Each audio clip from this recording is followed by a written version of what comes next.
مردار او پلیت کتابونه دي کتلې دي چې د نبی علیہ السلام د حدیثونو به د امت څنګه اړو چې کم انګریزانو کم کسان تیار کړو هغه د وجنه تنن د نبی علیہ السلام په حدیثو پورې خندا او اعتراضات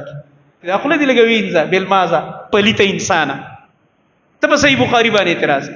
دا ایران کې جوړ شو د حدیث خله د ماته شه په مکه کې ایرانیانو په مکه کې د نبی علیہ السلام صحابه او د صحابه بچیو نوسی وغه ته حدیث یادو چې د نبی علیہ السلام نه روانو په باب د حدیث کو علماء ډېر غټ خدمت د امام بخاری رحمت الله علیه چې چانو کو صحیح حدیث تراغون کړو دا څه وکړه دا یو راوی وتللو کنه نو هغه راویان تراغون کړو چې هغه نه صرف په صحیح حدیث باندې د نبی صلی الله علیه وسلم حدیث نقل دي نو هغه ولیکل 14 کاله کې دا کتاب لیکلی وي صحیح بخاری 14 کاله په لګولې دا واستخله وازه کې په حدیث د بخاری باندې اعتراض کړي خپل دي لګوي انځه بل مازه پلیت انسان ته په صحیح بخاری باندې اعتراض او بیا چې هغه حدیث جمع کړی دي اول تله د مکې ته د یولو سکالو ماشوم دی امام بخاری د یولو سکالو دی مور د وسره اورور دی وسره مور اورور تی کور ته راځي او د پاتې کیږي په مکه کې دا هغه وخت هغه علم شروع کړي په مکه کې څوک دي دا ایران کې جوړ شو د حدیث خله د ماته شه په مکه کې ایرانیانو په مکه کې د نبی علیہ السلام صحابه او د صحابه بچیو نوسی وغه ته حدیث یادو چې د نبی علیہ السلام نه روانو هغه علما ناس چې د نبی علیہ السلام حدیث هغه د امام بخاری ته ولیکل یو حدیث او بیا لاړو مدینه ته په مدینه کې چې څومره محدثینو دا د رسول الله صلی الله علیه وسلم څومره حدیث چې را رسیدلی وغه ته ټول تی ولیکل ابي اتل د عراق بصره بغداد شام مصر کم ځای کې چې صحابه کم ځای ته تللی دي او د صحابه کرام رضی الله عنهم شاګردان پاتې شوی دي او هغه حدیث پریخي دي اق استادانو تزان امام بخاری رسول او د نبی علیہ السلام هغه میراث راټینګ کړی دا څه ټوکه ټکالي تلاټ اوس تاریخ اوس دغه وګوره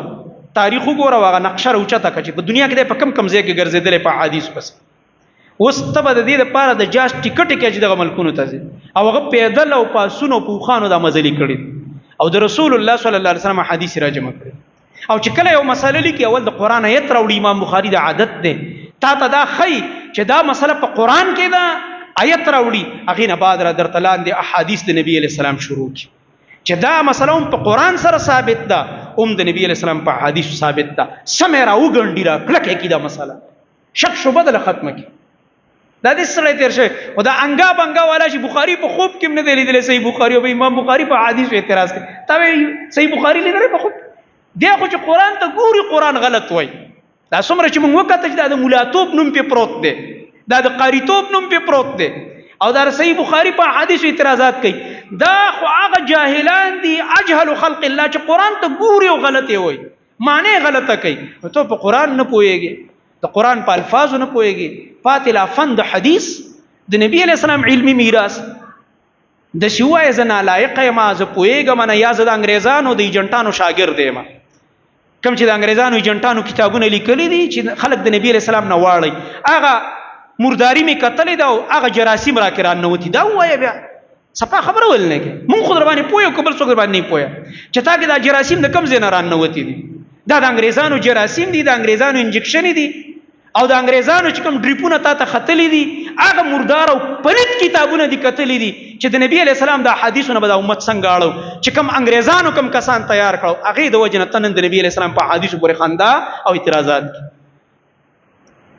او هغه امام بخاری رحمت الله علیه به راولګید چې کله بیا دا صحیح بخاری لیکلو نو لیکلې په کوم ځای کې ده لګولې په 14 کال دي او لیکلې په کوم ځای کې ده پته درته شته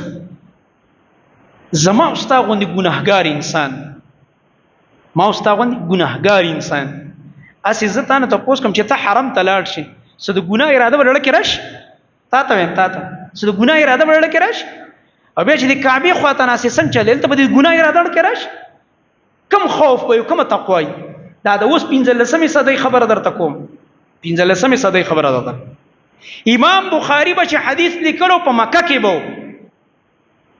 اول به غسل کو د نبی علیہ السلام د حدیث د احترام د وجه بیا براغه د حتیم نه د ګرد زید کعبه سره ګرد زید دام د کعبه صدخ بار پاتې شو دی حتیم ته بننه وته 2 رکعات به وکړه کعبه ته مخامخ به 2 رکعات وکړه الله اکبر د دې د تقوا اندازه ته لګو کنه چې چې دا یو حدیث په کم ادب او تقوا لیکل چې اول ورته غسل وکاو د احترام د نبی علیہ السلام د وجنه، بیا 2 رکعات کعبه ته مخامخ په حتیم کې وکا، بیا به قلم را واخست او بسم الله الرحمن الرحیم او یو حدیث به ولیکل. د دې د تقوا بس اندازې نه دلته د نعوذ بالله نبی علیہ السلام باندې دروغ لیکل ولا اسف لکابه قطنس سبحان الله. او چې کله په مدینه کې او دا صحیح بخاری به لیکلو نو مدینه کې به بیا په کوم ځای کې ناستو پر ریاض الجنه کې روضه من ریاض الجنه چوي. نن سبا ما وتا دای د پر خلق لګي انټری کوي په موبایل کې آنلاین چیرې د ریاض الجنه تور شم او یو 2 رکعات پکې وکړه. صحیح بخاری چې لیکو امام بخاری نو دغه ځای کې به وکیناست اول به غسل وکړو بیا براغه د ریاض الجنه ته چې د الله نبی فرمایي ما بین بیتی و منبری روضه من ریاض الجنه، زما د کور د حجره مبارکه د عائشه رضی الله عنها د حجره مبارکه او د دې منبر زما په مابین کې چې دا کومه ټوکړه د مختصره غوندې دا د جنت ټوکړه د جنت د باغچو نه یو باغچه ده. دې ځکه به ودرې د 2 رکعات به وکړه، بیا به قلم را واخست بسم الله الرحمن الرحیم او یو حدیث به ولیکل. 14 کاله په دې ولګو. غرض مې دا یو حدیث چې دا راجمه شوی د دې په یو راوی باندې چان بین شوی دا څه ټوک ټکالو خبرې دا څه د غب خبرې چې وستا په ذهن کې نشه راشي او نشي ولیکي، ستا په کوپړې کې چې کوم دې غلط خیالات راشي ویل کی کتاب ته جوړ کی جی پلانې چې دې مفکر دی وای نقاد دی فلان دی او دا کتاب ولیکل. دا د رسول الله صلی الله علیه وسلم میراث چې کوم صحیح حدیث هغه ولیکل شو.